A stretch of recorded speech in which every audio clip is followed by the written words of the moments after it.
Welcome back to CSM TV. We're back and we're working on the Galant again.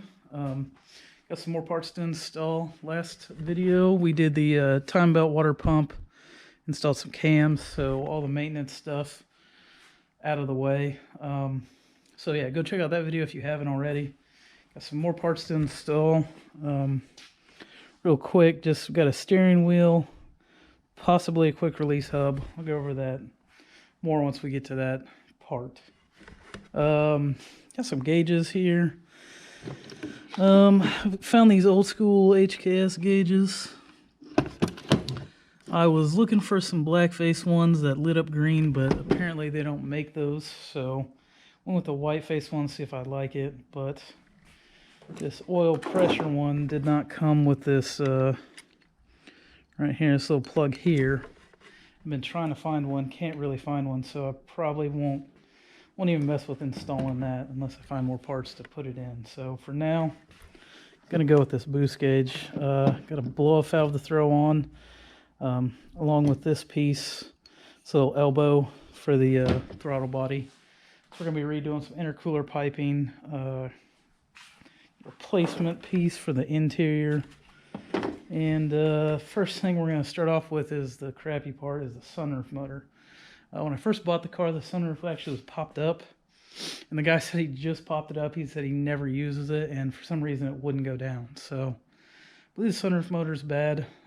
Checked all the fuses, did a little bit of diagnosing, but not much. So I believe it's sunroof motor. We're gonna start with that because let's start with the worst thing first, and I think that's gonna suck. So yeah, let's go ahead and jump into that, and yeah, let's get started. Who wants to watch me do something stupid?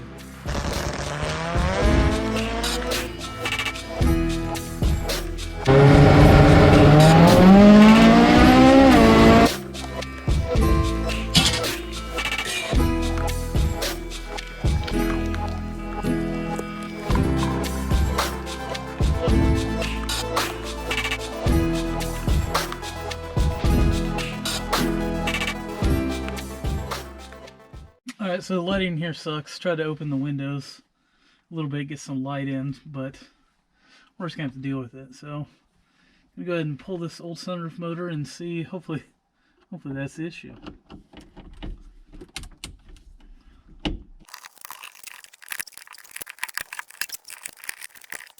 Okay, hopefully that light's a little bit better and you can see kind of what's going on. But got all the trim piece pulled down. Thought about actually trying to diagnose it and check the switches, which, like I said, I don't think are the problem. So I'm just gonna throw parts at it and see how that goes. It was at this moment that he knew he fucked up. But it's only 3 bolts, 2 up here, 1 kind of back here. They look pretty easy to get to, so I should be able to swap this out pretty quick. And famous last words. So yeah, let's go ahead and get to it and see how that goes.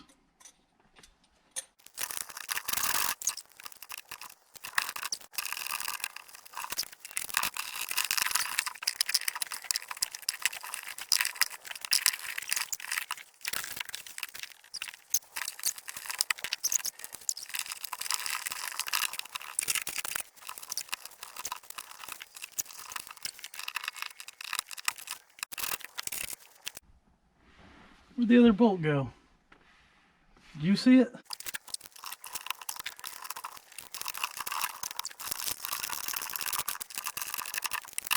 Alright, let's see what we got.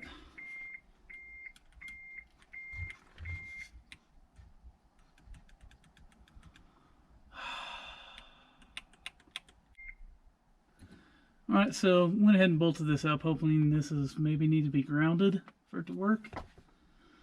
Let's try it out, I guess. Nope, nothing. Well, that's not good. Huh. Where's it? Try again. Okay, so notice that this needs to be grounded. A little ground strap back there that I didn't notice. So hopefully that's just it and not just for the lights or something. So we'll give her a shot.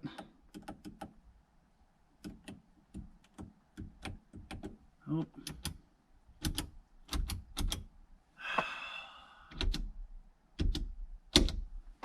Alright, so that's why you test things before you just throw parts at them, I guess. So, tested the switches, don't seem like they're getting power, so I guess we'll move on. I don't have any more switches laying around, so go around and put some cool stuff on and forget this all happened. Okay, moving right along, we're gonna install the steering wheel and the new boost gauge. Old wheel's pretty crusty and beat up. I've been wanting to replace it for a while. Finally pulled the trigger, bought a wheel. Got pretty much the same one that's in the Colt. I really like it. It's a personal wheel. Forget the model number, but went with red stitching to go with the rest stuff that's in the Galant. Got a quick, or a not quick release. Got a short hub from NRG with a spacer that I got. I bought it used, but I don't think it's going to work. Well, the spacer's not going to work. It's going to be enough for us to get us away from the controls. The controls are a little close on this steering wheel, so maybe with a quick release it'll feel a little bit better. Hopefully not too far. So we'll go ahead and start on that. But first, let me replace this trim piece because this one has a bunch of holes in it. I don't like that. So it's been kind of derped up in there, so I'm going to get this in here before we get started to make it a little bit easier, and then we'll start playing with the wheel. I got the old wheel just kind of sitting on here, so go ahead and get some measurements, I guess. 3.5. 3.5 inches or so. So let's pop this dude off. That is with 1/2 inch spacers, still about 1 inch away.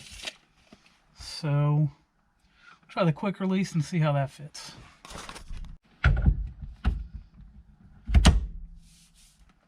Oh my god. It's like way too far. Jesus. Alright, so that's with the spacer on, so definitely need to lose that. Ugh. That's not going well. Alright, ditch the spacer, and yeah, I guess we'll see how this feels.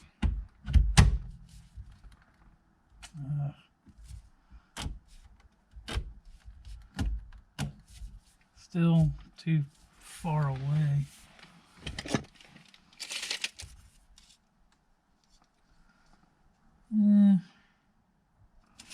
About 3/4 of an inch. Alright, got the wheel all bolted up. Like I said, don't really like the distance it is to flip on the turn signals, so we're gonna deal with it. And then putting the horn button in, some dipshit lost the other contact. Give you one guess who that was, but so we're just rolling anyways. Couldn't find it, whatever. We'll fix it later or do something. Alright, quick little dirt moment with the horn button. So I said I needed the ground strap, and obviously you shouldn't need that. Sometimes you can use this little guy. Thought I was having an issue with it because on this one pushes down, and was afraid it wasn't contacting, which actually really isn't really well.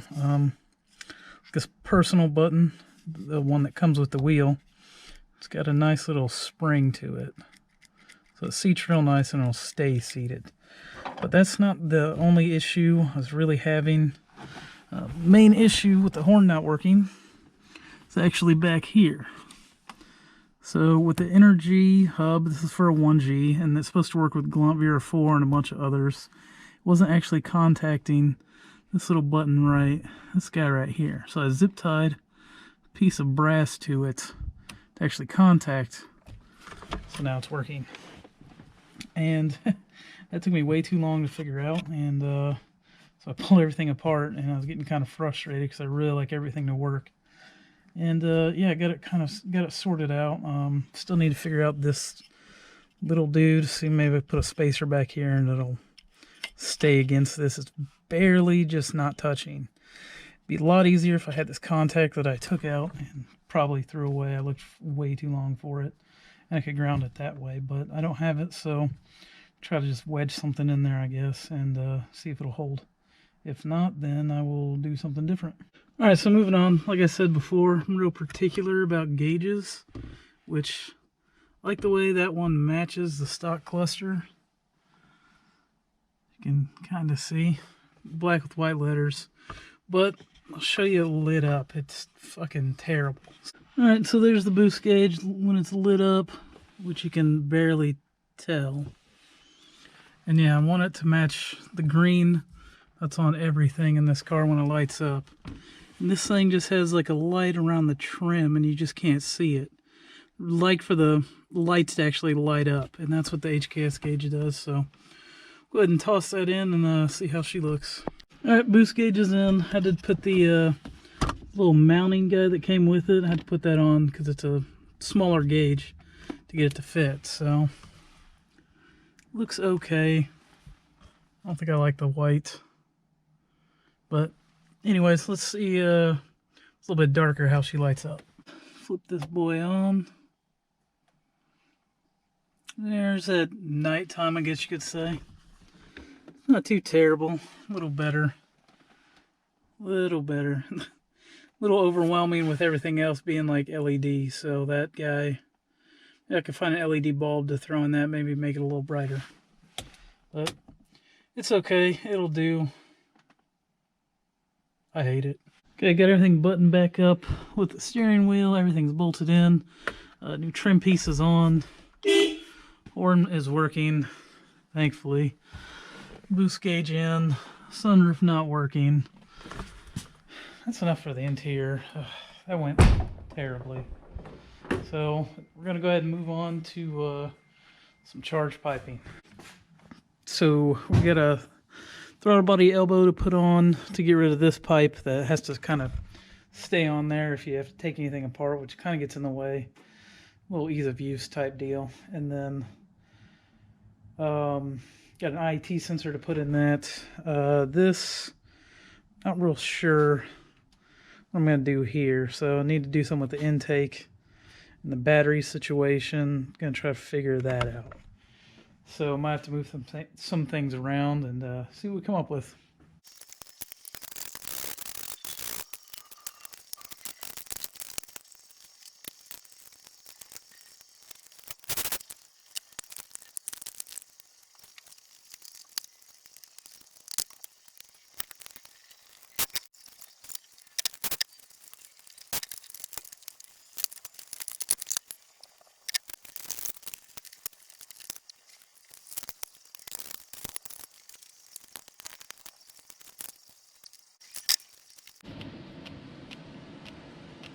Ooh.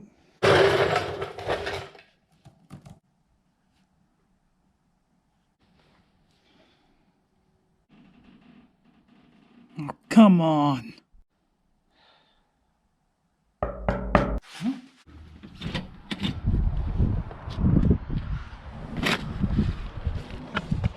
The fuck?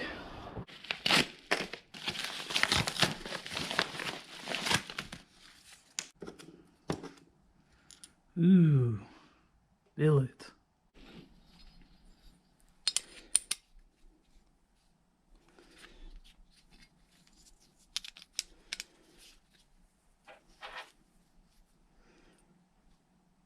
Longer bolts.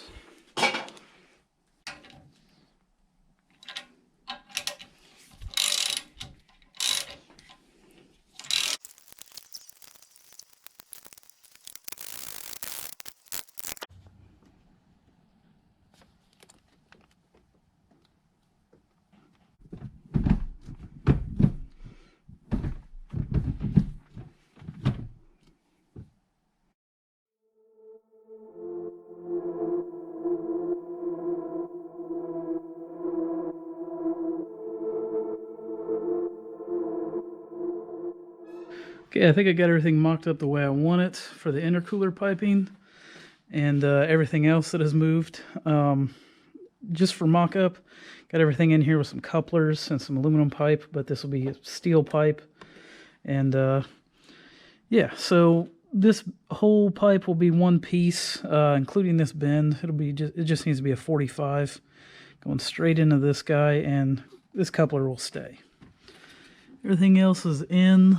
I know it's really hard to see it. It's hard for me to see it, so it makes a lot of twists and turns, and it's kind of goofy, but got it mocked up pretty good. So yeah, all one piece. Blow-off valve will probably go here-ish, I think that'll look good. And then, like I said, moving the battery over to, I believe this is the factory location where it was at. So moving that, I'll have to move some cables around, which shouldn't be a big deal. Keeping the factory intake, we'll have to cap, or not factory, but keeping the intake that was on the car. Have to cap this dude off because we do not need to recirc the blow-off valve. And we'll have a filter to stick on there. I do have a filter in mind, so should have something that fits. Everything's really tight, and I would have really rather had the intake come up towards the headlight, get a little bit better air. I don't know how much that'll really matter, but just with that intercooler pipe and everything that is just kind of in this area, makes everything easier and not have to deal with the battery over here. I think it'll be better this way. So this is what we're going to stick with. I don't have any piping that I can use at the moment, so I'm going to have to order some. I thought I had some laying around. I was wrong. So I have to order some parts and get them on the way. So instead of leaving you guys hanging, I'll probably just go ahead and put this video out. I would have liked to have the intercooler pipe done, but sometimes that's how it goes. So we're waiting on parts, and probably wouldn't be a big deal, but I really need to get started on the Colt. Got some things back, got some parts ready to go on, and I got a race to get to in about 5 weeks if I can get there. So I want to get that together. So we'll be working on that on the next video. So yeah, Galant didn't go so well, but next video, hopefully we'll have some things wrapped up and figured out and fixed. So yeah, thanks for watching, and we'll catch you on the next one.